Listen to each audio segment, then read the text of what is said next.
Hello student, welcome my channel let's education. I am नाशी पाल। I hope आप लोग सभी अच्छे होंगे। सो स्टूडेंट, आज की जो क्लास है वो है आपकी 23 जुलाई सन 2022 करंट अफेयर्स की। 23 जुलाई की जितने भी इंपॉर्टेंट क्वेश्चन है आज हम इस क्लास में डिस्कस करने वाले हैं। ठीक है, ये क्लास आपके सभी एग्जाम के लिए बहुत ही ज्यादा बेनिफिशियल है। चाहे आपका कोई सा भी अपकमिंग एग्जाम हो, लेखपाल हो, सुपर टेट हो, यूपीएससी पैट का एग्जाम हो या अग्निवीरों में जो भर्ती निकली है उसका कोई भी एग्जाम हो, तो आपका जो करंट अफेयर्स का पोर्शन है वो इस क्लास से कंप्लीट हो जाएगा। स्टूडेंट, ये जो क्लास होती है आपकी सुबह मॉर्निंग में 8 बजे होती है। ठीक है, और एक क्लास होती है आपको शाम की 6 बजे, यानी कि वो थर्सडे और मैंने वेडनेसडे में कर दी है, पॉलिटी की क्लास है। अगर आपको पॉलिटी भी पढ़नी है तो आप उसको जाकर प्लेलिस्ट में सर्च कर लीजिए। ठीक है, तो आज की क्लास शुरू करने से पहले मेरी आपसे यही रिक्वेस्ट है, अगर आपको क्लास पसंद आती है तो ज्यादा से ज्यादा लाइक कीजिए, शेयर कीजिए, इन चैनल को सब्सक्राइब कीजिए। और स्टूडेंट, छोटी सी इंफॉर्मेशन ये है कि कल आपका टेस्ट है, यानी कि संडे में 12 बजे मैं आपसे एक टेस्ट रखूंगी, यानी कि जो 1 वीक में मैंने आपको जितने भी क्वेश्चन आंसर कराए हैं उसकी एक टेस्ट सीरीज को तैयार किया गया है। ठीक है स्टूडेंट, तो आज की क्लास स्टार्ट करते हैं। तो आज की क्लास का फर्स्ट क्वेश्चन है कि राष्ट्रीय ध्वज दिवस कब मनाया जाता है। क्या है? राष्ट्रीय ध्वज दिवस कब मनाया जाता है? तो कब मनाया जाता है? 22 जुलाई को मनाया जाता है राष्ट्रीय ध्वज दिवस। ठीक है, अब बात कर लेते हैं 22 जुलाई को तो मनाया जाता है, लेकिन इसकी शुरुआत कब से हुई थी? तो इसकी शुरुआत हुई थी 1947 को तिरंगे को अपनाया गया था। कहने का मतलब यह है 1947 में एक राज्यसभा में एक प्रस्ताव रखा गया था, हमारे प्रथम प्रधानमंत्री जो पंडित जवाहरलाल नेहरू थे उनके द्वारा उन्होंने प्रस्ताव रखा गया था कि जो हमारा राष्ट्रीय ध्वज यानी कि तिरंगे को अपनाने के लिए रखा गया था। ठीक है, और उसी दिन से जब ये प्रस्ताव को स्वीकार किया गया था सबके द्वारा, तो 22 जुलाई 1947 को ही क्या है हमारा राष्ट्रीय ध्वज मनाया जाने लगा था। ठीक है, अब बात कर लेते हैं, इसको मनाया तो जाता है 22 जुलाई को, लेकिन इस यानी कि जो हमारा राष्ट्रीय ध्वज इसको डिजाइन किसने किया था? तो इसको डिजाइन किया था पिंगली वेंकैया नायडू ने। किसने? पिंगली वेंकैया नायडू ने इसको डिजाइन किया था। ठीक है, और इसके अनुपात की बात करूं तो जो हमारा जो राष्ट्रीय ध्वज है वो 3:2 में बना हुआ है। ठीक है, अब बात कर लेते हैं नेक्स्ट क्वेश्चन की। तो नेक्स्ट क्वेश्चन है कि बीसीसीआई के नए न्याय मित्र कौन नियुक्त किए गए हैं? क्या है क्वेश्चन? बीसीसीआई के नए न्याय मित्र कौन नियुक्त किए गए हैं? तो कौन नियुक्त किए गए हैं? मनिंदर सिंह को नियुक्त किया गया है। किसको? मनिंदर सिंह को नियुक्त किया गया है। ये उच्चतम न्यायालय के अधिवक्ता हैं। क्या ये उच्चतम न्यायालय के अधिवक्ता रह चुके हैं और अब ये क्या करेंगे? जो बीसीसीआई के सलाह के रूप में यानी कि न्याय मित्र के रूप में अब ये कार्य करेंगे। अगर बीसीसीआई में किसी भी बात के लिए इनसे सलाह मांगी जाएगी तो सलाह के रूप में कौन काम करेंगे? हमारे मनिंदर सिंह जी काम करेंगे। ठीक है, अब बात कर लेते हैं बीसीसीआई की। तो बीसीसीआई क्या है? तो बीसीसीआई आपकी इंडियन क्रिकेट बोर्ड कंट्रोल है। क्या है? इंडियन क्रिकेट कंट्रोल बोर्ड है। ठीक है, इसमें क्या है, आप बात कर लेते हैं इसकी स्थापना कब हुई थी? तो इसकी स्थापना हुई थी आपकी 1928 में हुई थी। किसकी? Indian cricket control of board की। ठीक है, इसकी स्थापना हुई थी 1928 को और इसका जो हेडक्वार्टर है आपका वो कहाँ पर है? मुंबई में है। अब बात कर लेते हैं बीसीसीआई के अध्यक्ष कौन है। तो बीसीसीआई के अध्यक्ष जो है वो सौरभ गांगुली जी हैं। कौन है? सौरभ गांगुली जी हैं। ठीक है, अब बात करते हैं नेक्स्ट क्वेश्चन की। तो नेक्स्ट है कि हाल ही में इनोवेशन रैंकिंग जारी की गई है। ठीक है, अभी जो एक इनोवेशन रैंकिंग जारी की गई है इसमें कौन सा राज्य शीर्ष पर रहा है? यानी कि जो हमारे राज्य हैं उन्हीं में जो इनोवेशन है उसकी रैंकिंग को जारी किया गया है। ठीक है, तो उसमें शीर्ष में कौन सा राज्य रहा है? कर्नाटक। कर्नाटक सबसे फर्स्ट रैंक पर रहा है। सेकंड रैंक पर रहा है तेलंगाना। क्या है? तेलंगाना। और थर्ड पर रहा है हरियाणा। ठीक है, ये टॉप 10 में जो है तीसरे नंबर पर आया हरियाणा, फर्स्ट नंबर पर आया कर्नाटक और तेलंगाना है दूसरे नंबर पर। ये जो है 66 प्रकार के जो इनोवेशन है उसमें से क्या क्या है, ये रैंकिंग को जारी किया गया है। ठीक है, ये तो तीनों रहे हैं टॉप 10 में 3 नंबर पर, यानी कि तीनों रहे हैं टॉप 10 में। अब बात करें केंद्र शासित राज्य की। तो केंद्र शासित राज्यों में सबसे नंबर 1 पे कौन है? चंडीगढ़ रहा है। ठीक है, और जो है दिल्ली जो है वो दूसरे स्थान पर रहा है। ठीक है, मैंने आपको ये तो बताया कि कर्नाटक फर्स्ट नंबर पर रहा है, तेलंगाना सेकंड नंबर पर, हरियाणा आपका थर्ड नंबर पर रहा है। जो यूपी है वो 7th नंबर पर रहा है और जो झारखंड है वो आ रहा है आपका 10th नंबर पर। क्योंकि कोई से भी एग्जाम में आपका नंबर पूछा जा सकता है तो आपको पता होना चाहिए। ठीक है, अब मैं बता दूं जो रैंकिंग है, इनोवेशन की रैंकिंग है वो क्यों जारी की गई है। तो रैंकिंग जारी करने का मतलब यह है इनोवेशन को बढ़ावा देने के लिए, लोगों में जागरूकता फैलाने के लिए और राज्यों में प्रतिस्पर्धा करने के लिए इस रैंकिंग को जारी किया गया था। ठीक है, अब बात कर लेते हैं कि इस रैंकिंग को जारी किसने किया था। तो इस रैंकिंग को जारी किया था नीति आयोग ने। किसने? नीति आयोग ने। अब बात कर लेते हैं नीति आयोग की। तो नीति आयोग की स्थापना कब हुई थी? उसकी स्थापना हुई थी 1 जनवरी सन 2015 को हुई थी। ठीक है, और नीति आयोग के अध्यक्ष कौन होते हैं? नीति आयोग के अध्यक्ष जो होते हैं वो आपके देश के प्रधानमंत्री होते हैं, यानी कि जो हमारे देश के प्रधानमंत्री हैं मिस्टर नरेंद्र मोदी जी नीति आयोग के अध्यक्ष हैं। ठीक है, अब बात कर लेते हैं नेक्स्ट क्वेश्चन की। तो नेक्स्ट है आपका कि एग्रोफोएलस टाइटेना फूल की प्रजाति कहाँ पाई गई है? क्या है? एग्रोफोएलस टाइटेना फूल की प्रजाति कहाँ पाई गई है? तो कहाँ पाई गई है? अमेरिका में पाई गई है। जो अमेरिका का बॉटनिकल पार्क है, कौन सा? आयोवा उद्यान, यानी कि आयोवा बॉटनिकल पार्क जो उसमें इस प्रजाति को देखा गया। अब बात कर लेते हैं ये इतनी फेमस क्यों है। फेमस का मैटर ये है स्टूडेंट कि ये एक फूल है जो जिसमें खुशबू नहीं आती है, बहुत ही तेज प्रकार की दुर्गंध आती है। ठीक है, और इसकी खास बात यह है कि इसमें ये जो फूल है ये कम से कम 7-8 महीने में एक बार खिलता है, इसीलिए तो बॉटनिकल पार्क वालों ने सभी को इन्विटेशन दिया गया ताकि इस फूल को देखा जा सके। ठीक है, अब बात कर लेते हैं ये कहाँ मिला है? अमेरिका की। तो अमेरिका की बात कर लेते तो अमेरिका की कैपिटल क्या है? वाशिंगटन डीसी है। ठीक है, इसके जो प्रेसिडेंट है वो कौन है? जो बाइडेन है। और यहाँ की जो वाइस प्रेसिडेंट है वो कौन है? कमला हैरिस है। ठीक है, अब जो कमला हैरिस है यहाँ के जो प्रेसिडेंट है यहाँ पे जो बाइडेन, उन्होंने 2 बुक लिखी है। वो कौन कौन सी है?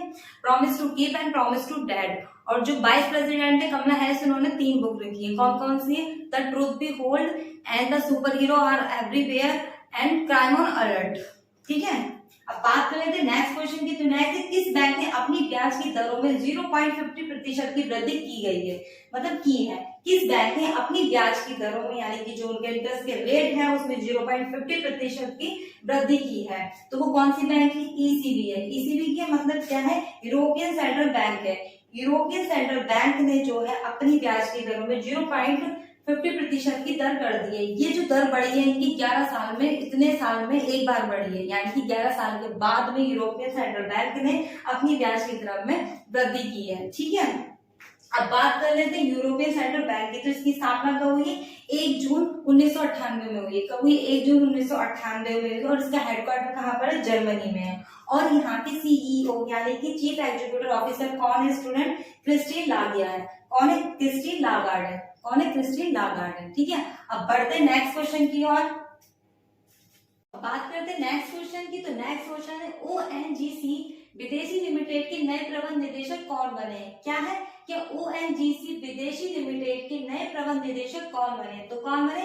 राजश्री गुप्ता बने हैं। राजश्री गुप्ता आलोक गुप्ता का स्थान लेंगे। आलोक गुप्ता कौन है? वो पहले से ओएनजीसी के विदेश लिमिटेड के नए मतलब के प्रबंध रह चुके हैं। इनका जो कार्यकाल है अभी 1 महीने पहले ही पूर्ण किया हुआ है, समाप्त हुआ है। और अब नए कौन बनेंगे? राजश्री गुप्ता बन गए हैं। ठीक है, अब बात कर लेते हैं ओएनजीसी की। तो इसकी फुल फॉर्म क्या है? इसकी फुल फॉर्म है ऑयल नेचुरल गैस कारपोरेशन। क्या? ऑयल नेचुरल गैस कारपोरेशन है। ठीक है, अब बात करें तो इसकी स्थापना कब हुई थी? तो इसकी स्थापना हुई थी 14 अगस्त 1956 को हुई थी। और इसका हेडक्वार्टर कहाँ पर है? न्यू दिल्ली में है। और इसके प्रबंधक अब कौन बन गए हैं? राजश्री गुप्ता बन गए हैं।